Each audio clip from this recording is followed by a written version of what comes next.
Hello, everyone, and welcome to the Impossible to Inevitable podcast. Every single time is the most exciting it's ever been. Today, I'm super excited for you to meet Jonathan, aka Hershey, with an appropriate call sign. And I met Hershey at one of the most important events in my life at Magic of Skiing with my mentor. And as it goes, the amazing people attract amazing people, and so I actually met him, Hershey, through one of my dear friends who had told me the story of, he thought he was a great snowboarder, and he went out with Hershey, and I'll let you recant the exact story, but it was something on the order of, okay, now you can decide, do you want to be good or do you want to be great? So I'll let you tell the full story. Oh man, that was with Kiernan. Yeah, Yeah. and I actually it's so funny. I forgot about that point, but I remember it pretty vividly. And you've had Kieran on your show, which is awesome. But Kieran was a great rider. I don't know if that was his first year at Magic or not, but he did well. And when we were riding together, he thought he was doing really well. I'm like, you are, but if you want to get better, this is what we can do. And I do think from that point, he took his game up, like he leveled up significantly. So Oh, yeah, and watching the two of you tear apart the mountain has been extraordinary as from the safety of the middle of the run where I see you two in the yeah, trees. Uh, but yeah, but it was really, to me, is the essence of both the humility and the mastery that you embody, where I'm happy for you to snowboard at whatever level you'd like to, and mm, if you'd like to become a master, here's the process. And so I thought it was such a fascinating, humble challenge. It was almost like in the Matrix, like the hand wave, like you want to play. And so, yeah, to me, you've mastered that in every aspect of your life, both across the unbelievable trials of becoming an Aspen ski pro, which has been unbelievable to learn and understand. yeah.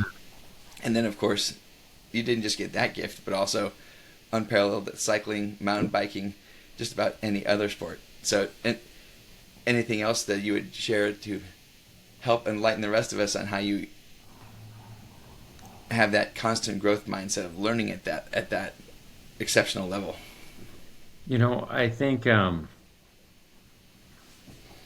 I think a little bit of history here for me, maybe to Please.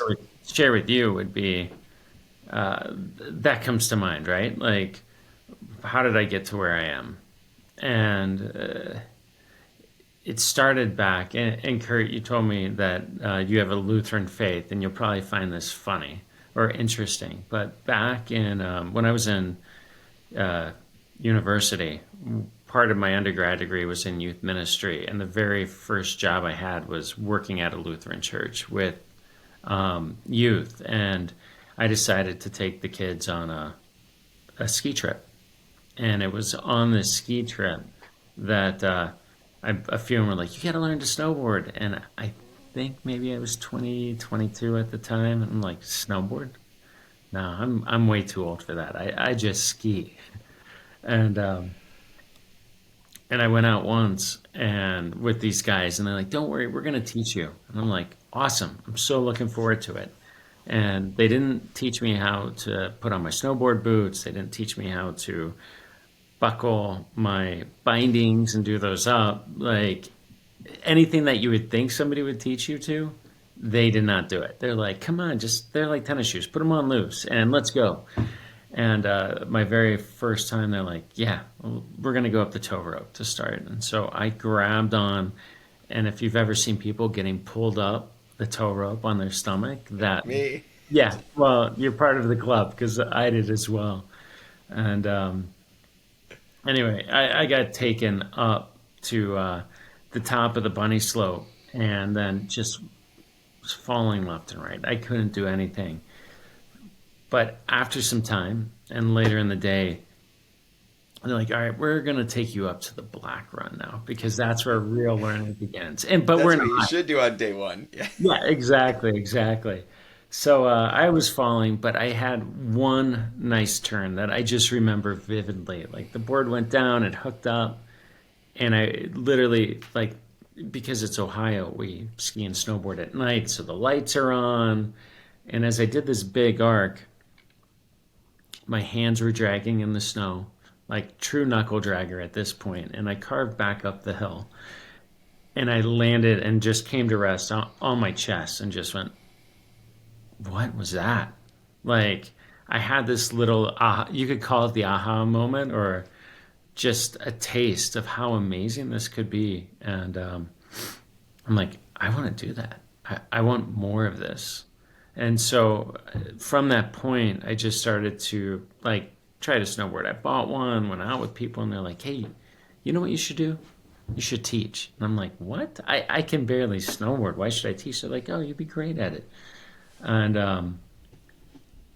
And so that then began my journey, and that was back in 1996. But the key piece for me in this was I had this mindset first of I can't do it. There's no way I can make this happen. And as I began to do it, there were little things in my life that started popping up, and all of a sudden I realized, oh, I can do it. In fact, we can do so much more than what we think is possible. And that for coaching and for me became kind of like this mantra. Like, I love working with people, and people say, like, whether I'm on the bike or on the snow, I have some people and they're like, I identify as a snowboarder and I only teach snowboarding. And then you have skiers that are like, I only do skiing.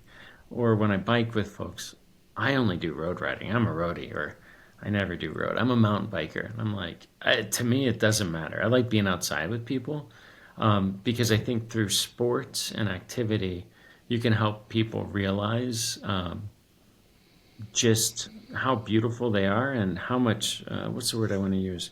We can do far more than the expectations that we've placed upon ourselves. And I think that's where that growth mindset comes in, is like, we all have this door, I believe, that's like, I could never do that. And I love helping people realize, and I need this at times too, like, we can do so much more than what we see for ourselves. So like with Kieran, it was like, hey man, you're good and we can do stuff, but if you really want to see where this goes, then we need to put the work in to get there. And I think that's where you see Kieran and I now at Magic, where he went with somebody who I never would have taken into the trees, to now we go through like the tiniest little like gaps as we're weaving through in search of epic powder, and you hear us yelling and enjoying stuff because now we're living life to the fullest. Well, and the boards that both of you have the glowing bottom. So to me, it's like you're on the Back to the Future hoverboards. It's fascinating just watching you like just glide through, looking like the most natural. That almost like on a video game where when you go through the trees, you just go through them instead of running into them. Exactly. And you just voiced the experience of my experience of you is there's always this sense of complete joy and let's explore more, or there's more that's possible that you could explore. And so I would love to be able to, you just kind of articulated how you got there. And I thought you were born on a snowboard, the way you look on a snowboard. So the fact there was a time before Hershey was on a snowboard is fascinating to me. But has that always been a perspective that you've had, or has that evolved over time? I'd love any insight, because to me you embody converting the impossible to the inevitable for every one of us, right? Whether I jump on a set of skis and falling down the mountain, help me to find my edges and be able to adapt and evolve. But that is the gift you have, is not only have you figured out for yourself, but I've seen you do it for so many others. So I'd love, how did you learn it first, and then how did you take it from unconscious competence into conscious competence you can now teach others? Oh man, that's a great question. And I would say for me, it's not like I woke up and was like, "Ooh, I can do this." Um, I've always seen this, for me at least, like when I was younger, and I don't know if it was impressed upon me or not, but I go back to those times in grade school, high school, college, when I was doing different sports, and there was a point where I kept trying and like would hit a ceiling on stuff and keep going. Like when I was playing soccer, but I would put the work in, and eventually I would start to move up. And it's funny, when my freshman year, like I made our collegiate soccer team, like that's why I went to the school, but that was his dream. We had to run a mile. I forget what the pace was, but it's like a 4:30 mile, which Epic. epic. And like it's basically you're sprinting. And I I did it. I don't know how I did it, but I did it. But I was getting on the team, and like as a freshman, you're not really like you might be playing, but you're not expected to. And I remember like I kept putting the work in, but I didn't really connect that well with the coach or some of the guys on the team. And finally, the coach was like, "Hey, we believe it's time for you to start traveling with the team." And like the coach called me out a few times, like he's giving his all and he's not even like starting. And this was in a practice where like a guy thought he scored and I got the ball, like cleared it out of the goal at the last second. And the coach has used me as an example, right? Which is pretty cool. And right at the point of them saying, "Hey, Hershey, we want you to travel with the team," I was like, "I'm good. Thanks, guys." And I don't know if that was me saying, like, this isn't my path, if it was me self sabotaging or whatever. But for whatever reason, I decided not to do it. And I'm like, that's weird, but okay.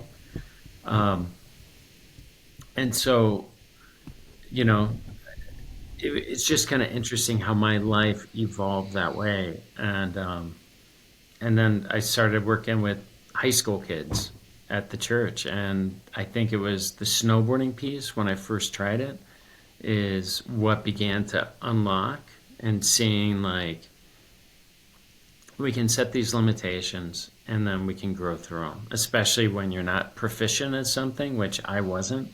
Like my very first on snow test, Kurt, to be a snowboard instructor, I failed. They were like, "You did awesome on the paperwork, but you can't snowboard." And I was like, "I put all this time and Is effort and that energy." required? Yeah, yeah, yeah. Well, you got to be able to snowboard to teach it, right? Like, and oh man, yeah, I remember like being frustrated. And one of the kids' dads, his name was Phil Ames. Uh, he's like, "Hey, my boys want to go to Mont Tremblant for Thanksgiving. You should go with them because I want you to be kind of like a chaperone." And I was like, "All right, that's cool." And we went up and we snowboarded over Thanksgiving at Mont Tremblant in Quebec. And it was at this point like my skill level started to pick up. So when I came back in, I tested and then passed, and that's how I became a snowboard instructor. But it was there that mind shift truly happened. So Well, I'd like to call out it's fascinating that you were excelling at soccer at such a level. One of my constant, prayers and my meditations are for awareness, so I can't act on what I'm not aware of, yeah, and then discernment. And I marvel at your discernment. If someone, knowing my personality at that age, if someone said, "You're awesome, you're going to get to go to the next level," that it would not have been a decision or a choice for me. So I'd love any insight you have on, was it, what level of discernment, what told you, "Hey, I've been working at this clearly through high school, through into college to earn your space," and the moment you earned your space, you realized, this isn't for me. I mean, that's fascinating. yeah. I wish I could give you like it was this magic piece. I think it was more like, um,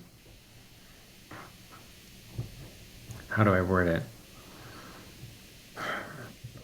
It was more how I don't know if you, my dog just joined me now. Yeah, Morning.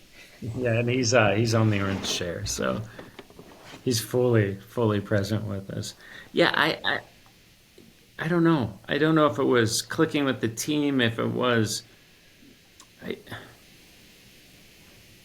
there's been points in my life where things like that have happened, where the opportunity has presented itself, but it didn't feel right. Like And for me, it's like, well, it's there's gut feelings that I go with. If it resonates and feels good, then yeah, I'm gonna do it. And with the team and starting to travel with the varsity team, like I was there at all home games and practice, but yeah, it was just that gut feeling that I had that that wasn't right.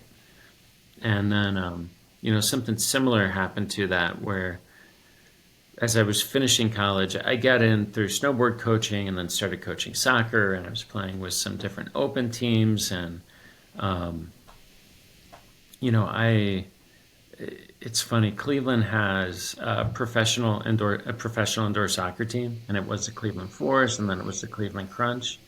I am one of the only, or the only person that never played for the team that ended up being one of their coaches at their summer soccer camps, and I coached with Kia and Otto Orff and some of the pros, and I was like the non-pro collegiate kid doing that. And so it's funny. Like some of the places are interesting where I've gotten to be at or go throughout the journey, and so.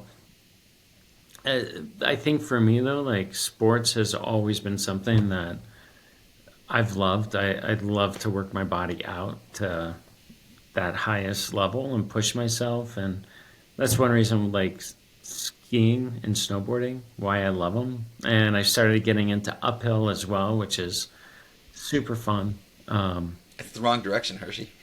Yeah, but it's such an awesome workout. Like it's so good.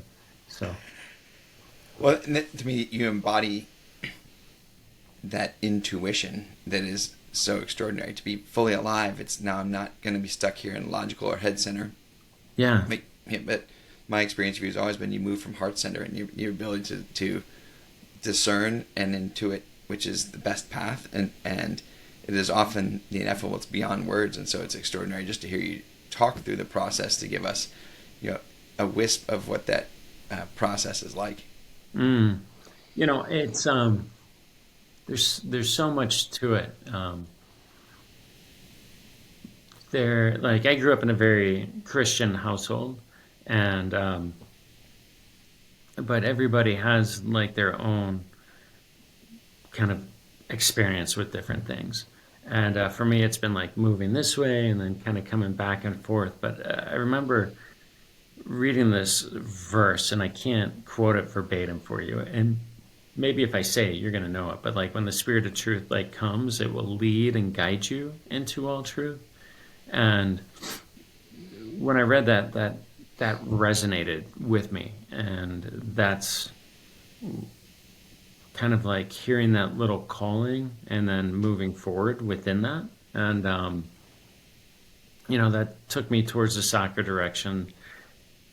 And then I had a point at the end of college where I was offered a position to be an assistant coach with a Division III school in Pennsylvania called Westminster. And I had that opportunity in front of me. And then I also had the opportunity where I was offered a job to teach snowboarding in Colorado. And I was like, I mean, free, like not free, but I would get my master's degree paid for by coaching soccer at this Division III school, or I could, and at this time too, like I had a national license to coach soccer. So like I worked and did education in that way to help mark my credentials. But then I had the snowboarding piece, and you know, the snowboarding one is what called. And there was a book I've read, and I can't remember the name of it right now, and maybe it'll come back to me. The author lives in Lourdes, France, and he talked about this kid who was able to read these hawks. And so it's kind of like this hero's journey or story. And one day I was sitting on the hillside while I was teaching in in Ohio, sorry. And my life, all of a sudden, I watched these hawks. It was a beautiful, like Ohio, 300 days of gray. Like, that's Ohio, the glorious gray skies. And I was sitting there, and it was a bluebird day. It was one of the few. It was in the springtime, and there were two hawks circling kind of overhead, and I was just like watching them. And all of a sudden, my life, I saw two kind of pictures of it. Like one was stay in Ohio, lived a certain life, and another one was of mountains that I had never seen or experienced before. And it was that opportunity when it presented itself. I was like, wow, okay, I need to go to the mountains. And so that to me is what took me to Colorado then. Like just following that little drive. And through that, I've lived in Europe and worked in Europe and lived in Colorado and spent time in California and New England. And people are like, where all have you lived? And I'm like, well, I've spent significant time Napa Valley, Sonoma Valley, California coast, down in LA, New England, Vermont, Maine, New Hampshire, definitely Ohio, and then also Croatia, Italy, France, Spain, Belgium, the Netherlands, the UK. So life's been, I've definitely taken the non traditional path as I've been following this lead and made friends all over the globe. And um, it's been, it's been pretty cool. 100 lifetimes in one. Yeah. Unbelievable. So you probably have an infinite number of choices of stories you could tell us, but Yeah. what's I, one that for you is the embodiment of something that was impossible for you, and you've given us a ton of uh, uh, executive level vignettes. But what's one that was something that was impossible that's you've made inevitable, you've manifested into your life? hmm, that's a, that's an awesome question. Well, here, I think this is applicable because it's good The for smile tells me it's gonna be a good one. yeah, because um, so I, it's funny, like different. The first time I got injured, I just had this feeling that everything is going to work out, and I had a I got injured and I was just coming off. I'd been injured for a while and I had gone back to work. And by a while, I mean like it took about a year and a half for the rehab to happen. Wow. And so within this was right around COVID time. And I was leading training up on a hill. A girl lost control. I was stopped and she went right into me and blew my knee apart. And my wife thought I was going to have surgery. My surgeon thought I was going to have surgery. And I was like, I don't want surgery. He's like, well, we can try it, but I think in 6 months' time or within the year, you're going to come back and have surgery. And I said, okay, well, let's see. And I did the PT, I did all the work, and no surgery. But that's not the essence. Like that's one piece, but like when I think about like true type of miracles. So Duke, who I just showed you here behind me, I think sometimes things happen and we like to say, hey, it's me. And I think sometimes it's when we surrender to something greater is when the true miracles happen because you realize it's not you. Like, yeah, it is, but it's not. Does that? I don't know if that makes sense, Kurt. Absolutely. So, so from this injury, I just gotten back and started working, and I was leading a trip in Utah, cycling. The trip finished, and my wife calls me up mid-afternoon, and I'm driving home that night or that afternoon once I'm done with the work because it's about an 8-hour drive. And she says, babe, I'm going to kill the dog. I'm like, what happened? He goes, he barked at the neighbor. And I'm like, was he on leash? Was he off? My sister let him out. I'm like, okay, and so Duke, when my sister-in-law opened the front door to let her dog out, like we only let Duke off leash if nobody's around. When he's around, people are around you, we take him out on leash. Well, he saw a stranger and went over and barked at her. He jumped up, he barked. He doesn't bite people. And the neighbor was really upset. Her friend said she needed to do something about it. And like they left. The next morning, I get home and there's bubblegum lights outside the house going on. At about 9 o'clock, the police show up. They knock on the door. I'm like, "Hey, are you Jonathan Hershberger?" I'm like, "I am. How can I help you?" And they go, "Well, can you tell us what happened?" I was like, "Well, I was in Utah yesterday, so this is what I heard." Go through the story. And my sister-in-law had said to the woman the day before, "Are you okay? Did he bite you?" And she goes, "No, he didn't bite me. He just scared me." So that's what we were playing with.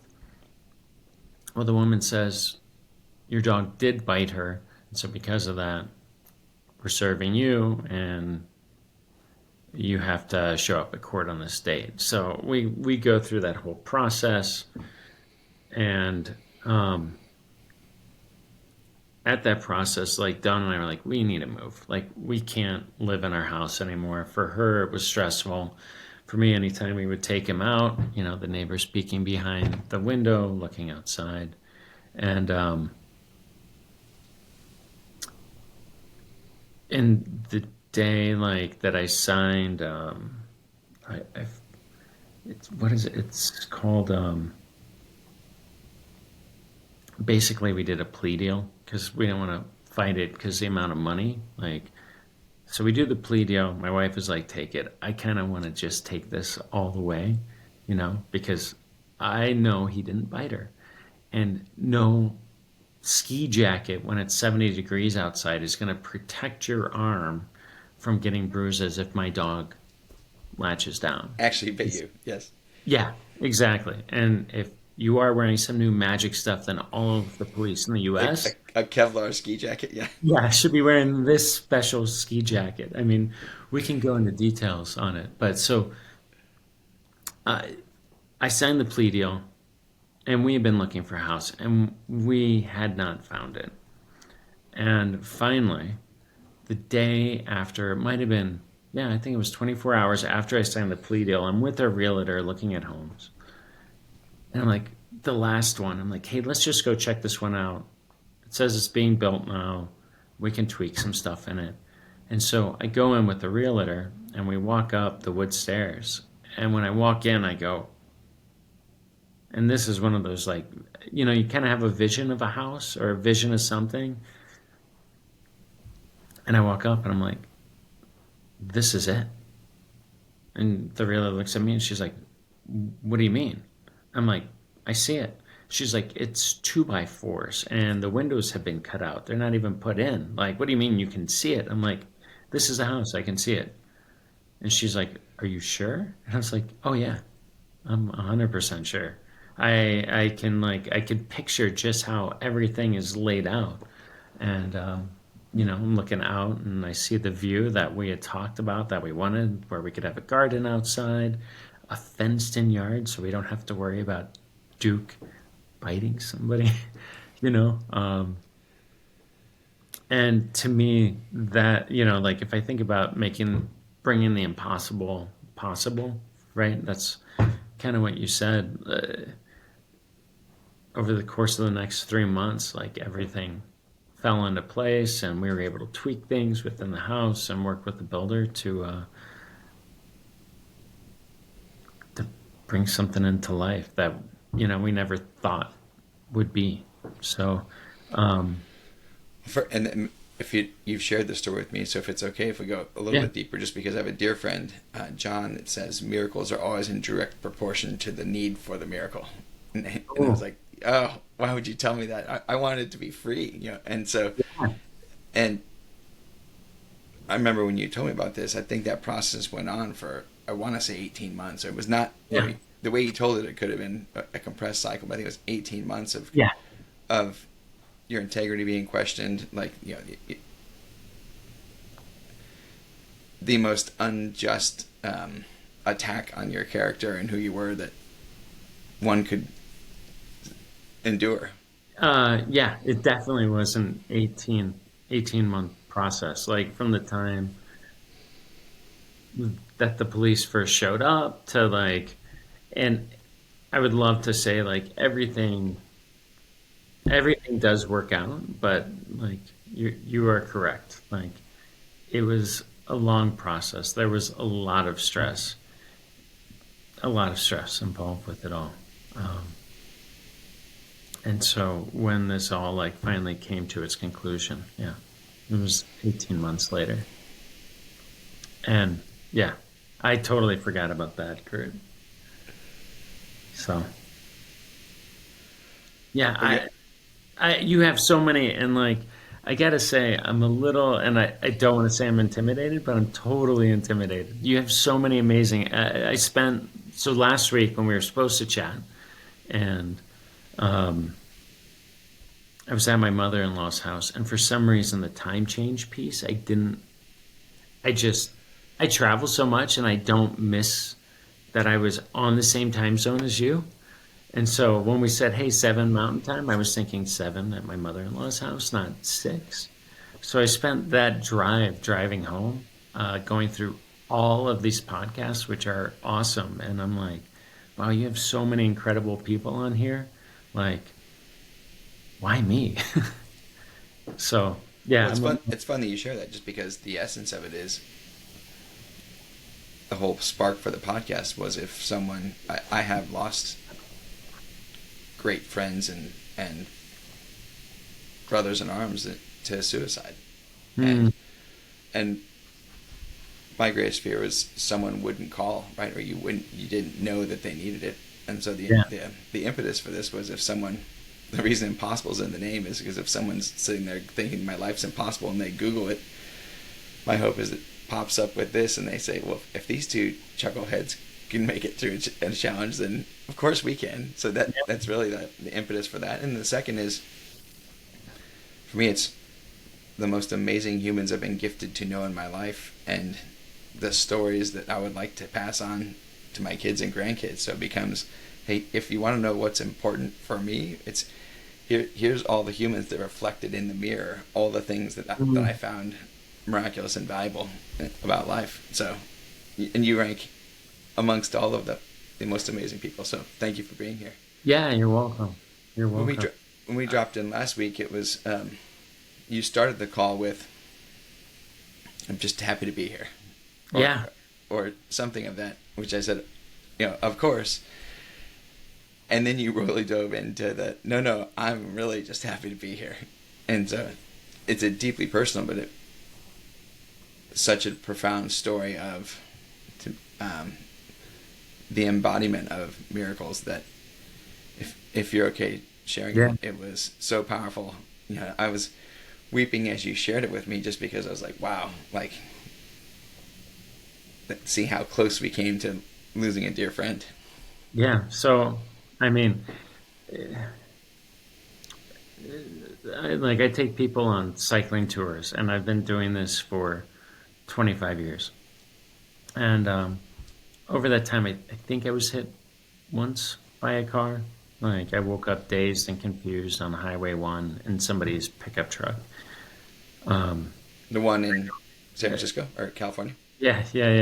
In between Bodega Bay and Point Reyes. And and that was weird because I don't know what happened. But this one was very, very different. And I think it was another beautiful day. My wife has never done a cycling vacation, and I'd like to give a little history and like try to paint the picture. And so Please. we're in Tuscany. I have a group from Colorado. There are 16 people on the trip. My wife is one of them. I'm one of the guides. We have Laura and Gio are the other two. We're staying at this beautiful hotel called the Capana. It's in Montalcino, in the Valdorcia region. Just rolling fields. In the morning, as we start to cycle off, there was some clouds in, and they were burning off. And we go up, and right as we're descending through this beautiful field on one of the white roads, like I stop because I'm sweeping in the back today, and a few guys and I were taking photos, and then I shoot some video of them riding away, and then all of a sudden there's these three stunning deer. And like I've seen deer run, but this was like next level sprinting through the fields. And like I mean it was they were flying. They were going so fast. It was just one of those points where you stop and you're like, this is truly, truly incredible.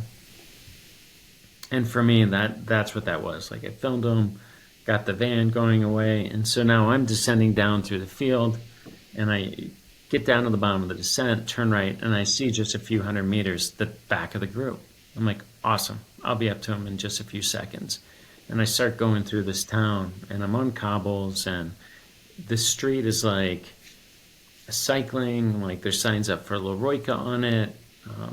There's some cars, but it's only not many cars are going down the street.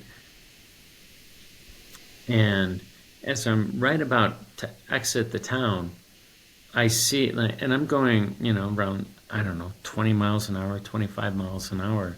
My peripheral vision, the left, all of a sudden I see a car kind of coming through. It's not like I'm looking at it, but I see it. I'm like, oh, what the heck is that?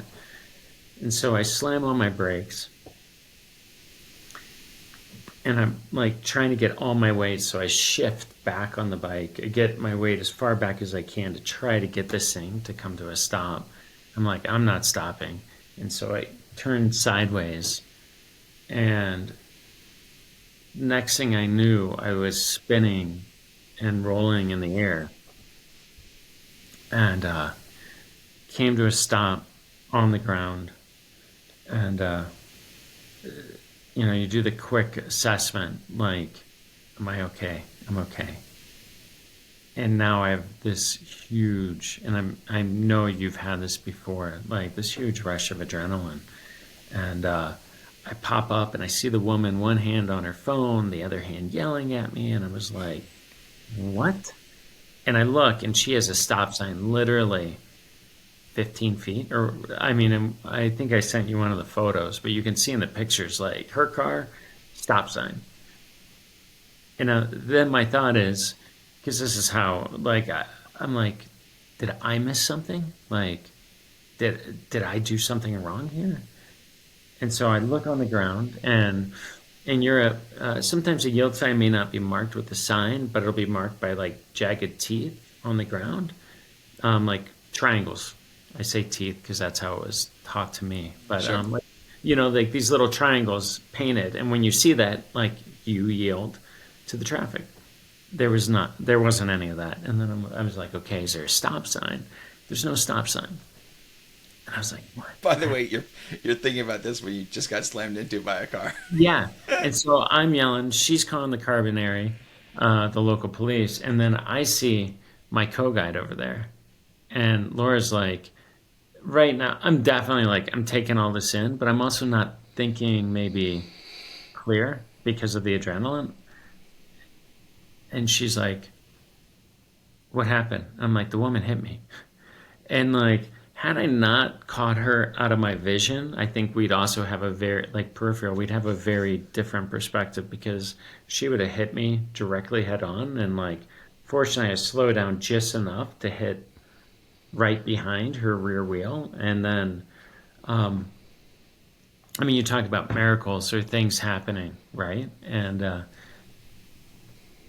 the guy who does PT, he was looking at the photo, and he goes, the side view mirror. I'm like, yeah, I hit that first. And he was like, you're so lucky you hit that first. I'm like, what do you mean? He's like, because the mirror itself gave. And so because it gave, some of your kinetic energy hitting into the car was displaced. I was like, oh, okay, valid point. So, like, yeah. And your reaction, I mean, like your entire lifetime of training, so you hit the split second, hit the brakes, got all the way back on the bike. I mean, it's just unbelievable. Oh, like, and then Curt, I did, when I was younger, like I did gymnastics. I was a goalie in soccer, so like the amount of time I've taken learning to fall, but like fall holding on to something without using my hands, but my body, and having awareness of where I'm at in the air to be able to, like, I can't tell you how I moved, what happened. Like like, but definitely rolled. And then when I came down, like I did do like a goalie move where I could pop up almost immediately. It wasn't like I hit, rolled, and was laying on the ground. As soon as my body was coming to a stop, I was back up on my feet, which I had trained to do playing soccer. Yeah, and then my co-guide was there, and then she was like, "What's going on?" I explained it to her, and she like stopped, and she's like, "I don't want to leave you." I'm like, "Can you go grab my wife?" Like, and at some point in here, I had talked to Dawn, um, and so Laura drove up, picked up my wife, came back, and then we determined like since Dawn was there, probably best if she went and supported the group. And at this point, I was like, I think I'm going to be okay. I looked to see if I could ride the bike, realized the bike was broken in two spots. Like, uh, the car was dented and everything. And then I slowly started to go downhill. And Carbonary got there and she asked if I was okay. And I was like, yeah. Anyway, I had to ride to the hospital, spend 4 days, 3 nights in the hospital. Um, I talked with my dad, and he's like, "Look, you're gonna be okay, but you gotta start moving. Like as soon as you think you can move, don't lay there. You gotta keep moving." And I'm like, okay. The whole ordeal too, like Italian hospitals are very different from what we have here in the States, and my wife has a new appreciation for the U.S. healthcare system. She works in it, but now she's like, "Wow, we do have it good." Um, the next morning, she got there and she's like, "How are you?" I'm like, "I need a pee." And she goes, "Okay, do you want one of those little cups?" I'm like, "I'm going to try to go to the bathroom." She's like, "Do you want me to help you up?" And I was like, "I need to do this on my own." And yeah, so I like hobbled over the side of the bed. I'm in pain and took a breath and like I was like stood up and I'm like, I can stand. Okay, this is good. Yeah. And that was I'd say that was the next miracle is that I could get up. I made it to the bathroom, did my business, and then got back to bed. And that was it. And so when I say like, yeah, I was happy to be alive, I was definitely happy to be alive. And um And it was just such an amazing reminder for me. I give you the first half awareness, discernment. My second two, are wisdom and grace. yeah, And I remember being stressed about something I don't even remember 2 weeks later. yeah, Uh, but the instant reset of as you shared your experience, I'm like, oh wow, I think I told you early on when we met that when I got back from combat, I'm like, wow, I'm alive. I'll never worry about spilled milk again. And then 2 weeks later, there I am, like stressed about spilled milk. And so yeah. you definitely gave me the reset of, am I wasting my time in my life worried about spilled milk? And so it was an unbelievable Hmm. gift to be on the phone with you and um, that reset of, I have lost focus on what's most important. Yeah. It's so like for me, like that whole thing was a miracle. And then I was like, well, what do we need to do? Do we need to get a lawyer? Do we need to this other stuff? I talked to the president of Trek Travel, and she was just like, "We'll take care of you. Like your focus is to get healthy, like get back, get healthy." And I'm like, "Okay, cool." My wife was like, "You do what they say," and I think I was like, "Okay." And then like the bruising and like getting in and out of bed was painful, but I think I shared with you a photo of my scar that had a cross on it, like a perfect cross. There is no reason that that should be there that I know of. Like my wife is like, I've seen thousands, thousands of wounds, thousands of trauma injuries. I can't explain that. Like, was it like the side view mirror that put it in? Who knows? But like, um, that to me was just, it was that not actually, I mean, you could say it was a wake up call. Like when I listened to Kieran's podcast too, talking about, okay, well, this happened and then this happened and I'm not paying attention. And then, so like, are you going to wake up? And that kind of like resonated with me too, where, okay, like we have this one life to live. What and how are we going to do with it? And I think it's pretty awesome. So You're the embodiment of that. That's what senseis that from Magic of Seeing. I remember the Mary Oliver quote. I might get yeah, a couple words off, but like, what were you going to do with this one wild and precious life? yeah. And absolutely. So uh, go. Sorry, go ahead. Oh yeah, you're the embodiment of that. From living 100 lifetimes in one to running a 430 mile. My best was 452. So the fact that you just did that for training is insane. Yeah. And into all of your quests are just such a gift to all of us. So thank you. And of course, the second part is we want to make sure what would serve you. What is currently impossible in your life that anyone listening might be able to help you manifest. Oh, that'd be awesome. You know, I, I always say I'm looking for like that next piece or what's next, Kurt. And like I think that's where I'm at now. Is I've done the skiing and snowboarding coaching, and I love working with people. I love helping people to find, well, to realize that we can do so much more than we thought was possible.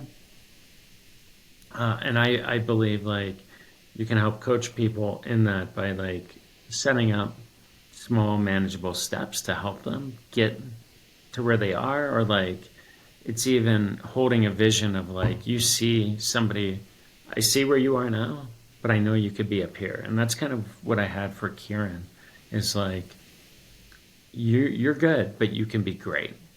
How do we move from good to great and to see stuff? And that's that's kind of like where I'm at now, is like I know I'm here, but I'm ready for that next piece. And I think like creating that space and opening up to it for me is where it's at. Like I'm not sure how to take that next step right now, but I know I know it's there. So yeah, that's where I'm at. Um, I, yeah, Any tugs of next wisps of where Hershey's going? not yet, not yet. When I had that other injury, I did some life coaching stuff with Alan Cohn, which was incredible and awesome. Um, and so I don't know if it's getting more into working and coaching people, but not from a sport perspective, or how can I include, because I think like in all my coaching I do with people, there's pieces of that, and that's been very beneficial. So yeah, I, I'm not sure, Kurt. That's the beauty of the journey. I'm looking for a quote that a dear friend gave me. Jamie Wheel gave me this one from Terrence McKenna that to me resonates with your journey of nature loves courage. You make the commitment and nature will respond to that commitment by removing impossible obstacles. Dream the Mm. impossible dream and the world will not grind you under. It will lift you up. This is the trick. This is what all these teachers and philosophers who really counted, who really touched the alchemical gold, this is what they understood. This is the shamanic dance in the waterfall. This is how magic is done, by hurling yourself into the abyss and discovering it's a featherbed. I love that. I love that. I think the only thing left is to jump. Well, you, my friend, are a jumper. Yeah, sometimes it's a baby jump at first because, man, it's scary. Well, this has been unbelievable. What a gift you are. I can't wait to be with you in person here in a couple months finally. No. What any parting shots or perspective you'd like to leave everyone with today? an unbelievable gift. I think the big thing is, or the piece is like miracles show up all the time, and it's usually when you least expect it, the, they they appear, and I yeah, I was when I was in Arizona last week. I had a guy, my buddy's friend, working on my car, and we were chatting for a while. And he shows me his Bible. He's like, I read this every day, and I never know who's going to walk in, but I need to be grounded. And he was talking to me about this service member who came in to his shop because his truck needed work on, and he was like, well, it's going to cost you, this much money. And the guy's like, okay, I can't, I don't know how I'm going to do this. Like, I have different issues going on, and money's tough right now. And my buddy's friend said to him, after just a little bit, he's like, you know what? We're going to take care of this for you. And the guy just started weeping. And I think, like, and then he said, like, for him, like, he was a blessing to, he was able to give a blessing to the service member. And he's like, and then the next day, like, all of a sudden my profits went through the roof. Like, I was blessed. And, we never know the impact that we're going to have on others. And it's through our connections, like being housed up and separated from others doesn't allow those interactions to process. And I think that would be my most recent parting gift for us all is we never know the blessings that we're going to have an impact on each other. So. Awesome. Thank you, my friend. Yeah. Thank you, Curt. I appreciate it. This is pretty humbling to be on here with all these you have so many amazing people. So thanks for having me. Absolutely.